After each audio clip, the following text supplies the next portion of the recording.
in here. So people always ask me how I get such accurate line drawings, and people always ask me, how do you draw so fast? How can you get that image onto your paper so quickly?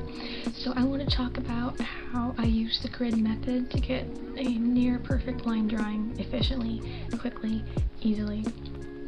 I swear by the grid. I use it for nearly everything that I draw if I'm working from a reference.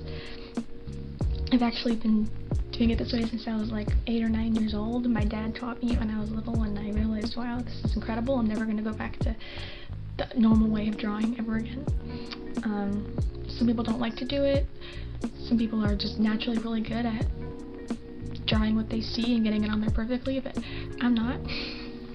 So when it comes to the first stage of drawing and getting the actual shape of what you're trying to draw on the paper, the proportions correctly, the grid is the way to go if you're like me. This is pretty much the oldest trick in the book, honestly. Most artists already know about it and either choose to use it or choose to not use it. But for anybody who doesn't know about it or has heard of it and just has never bothered to figure it out, I just wanted to talk about how I do it. So for this you will need paper. I'm just using this Strathmore drawing paper 8x10. So since my paper is 8x10, you need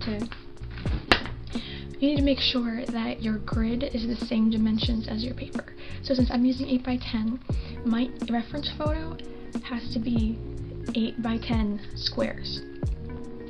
Because when I grid this paper, I'm going to make 8x10 1 inch by 1 inch squares.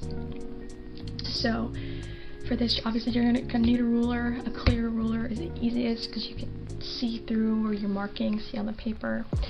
And then a pencil. I honestly just use a mechanical pencil for this stage. Obviously, once I move on to whatever medium I'm actually wanting to use for the drawing, whether it's colored pencils or a pen or whatever, charcoal, I obviously ditch the mechanical pencil.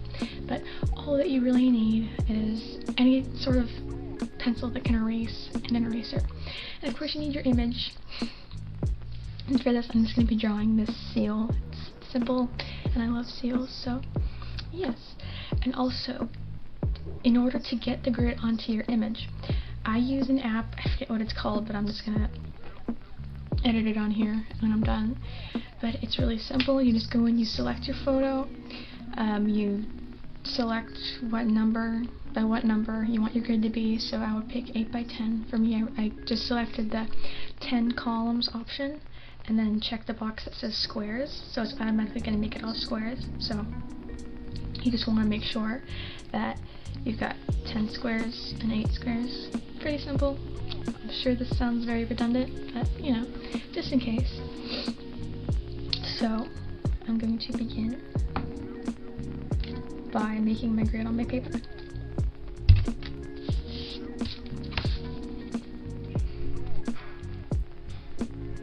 Now this isn't exactly 10 inches, you can see there's a little teeny tiny area where it's not quite 10. So I just need to make sure that when I do the marks up here and the marks down here, I keep that consistent.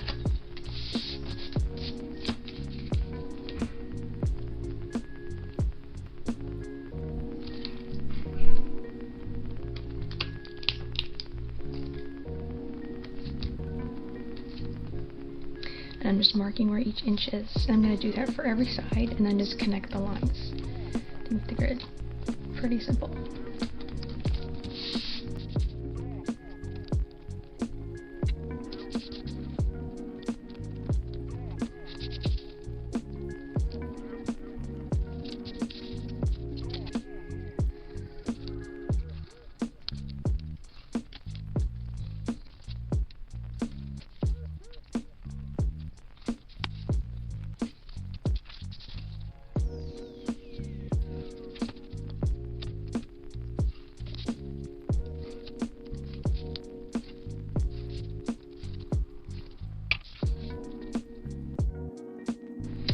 Alright, now that I have my grid drawn, I'm ready to start drawing.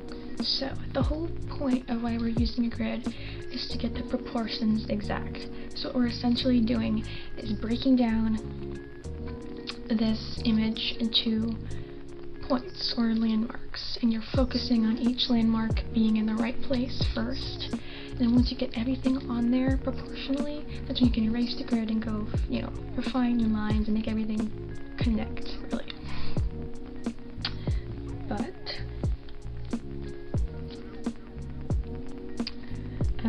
you can number your boxes if you want. Sometimes it helps, sometimes it doesn't. When it's a very concise amount of boxes, you don't really need to. If you're working with giant paper and you end up having like 30 by 20 inch grid, like, you're gonna want to number it so you know where you're going. But for me, let's say we're gonna start right here at the top of the head of the seal. So I'll just count 1, 2, 3, 4, 5, 6. 1, 2, 3, 4, 5, 6. That's where we're gonna start. So we're focusing on just that one little box and drawing exactly what is in that box. And then move to the neighboring box and draw what's exactly in that one.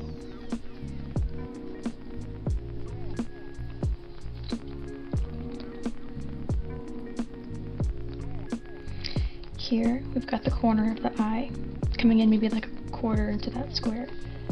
So I'm just going to find that area. It's going to be about right here.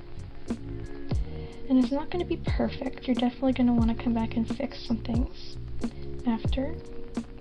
But you know, just getting a rough idea, blocking everything in. Here's where the nose begins.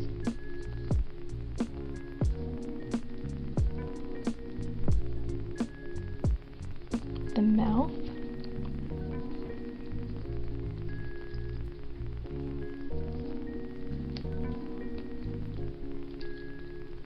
Side of the head. Really focus on boundaries where things start and end in accordance to the square.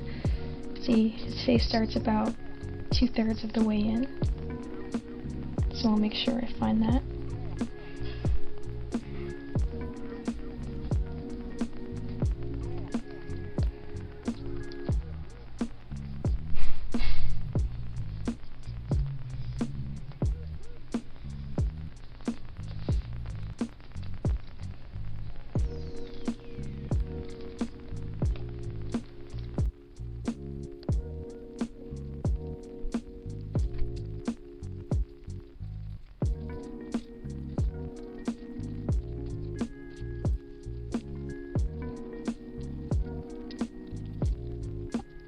Now here you can see I made a mistake. It's really common. I was not counting the boxes as much as I should have. I went too far over with this whole entire side. So let me go back and fix that.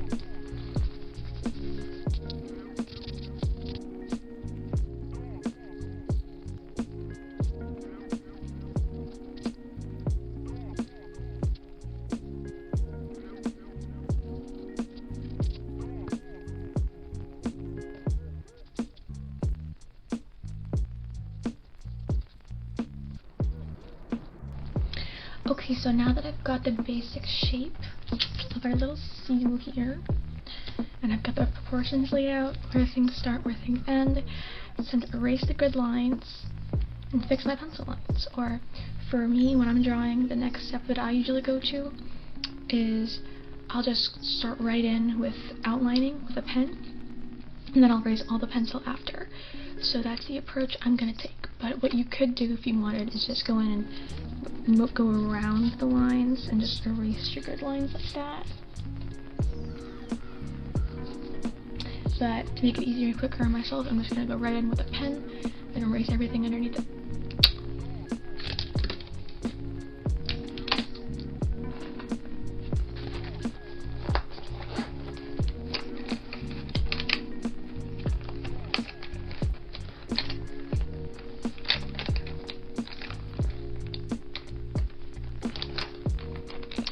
I'll be using this Copic multi-liner pen.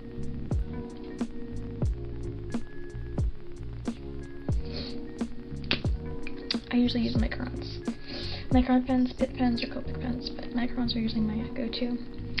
These are just what's right next to me on my desk, so.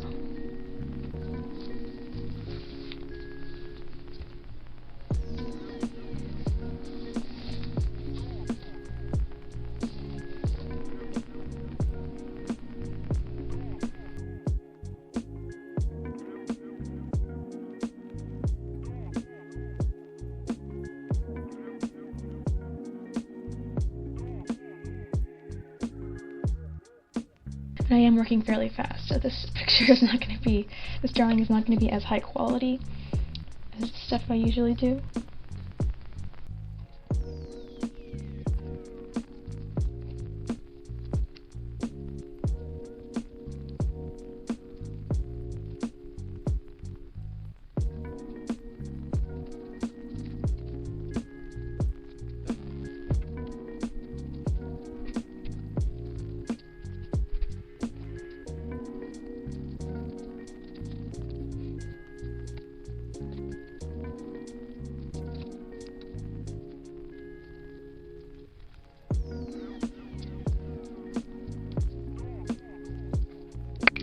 So now that I have everything outlined and it's all set, I'm just gonna go erase all the pencil lines at once.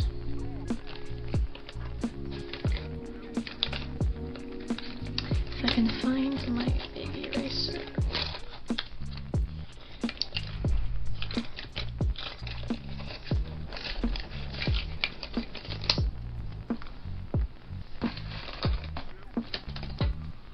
Ta-da! It's filthy, but it'll do the job.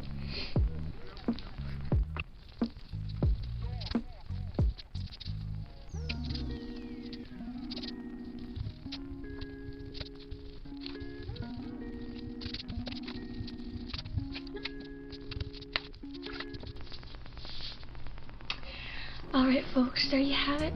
There's our little seal. And if we want to compare to the original image, we got pretty close. Like I might have made his head a little too large, put a little bit too much texture on there. But I was rushing. But you know, you can see it's similar enough, and it's a way to quickly get done what you need to get done. If I wanted to refine this some more, work on it more, add more, I could. I'm not going to, but here we go.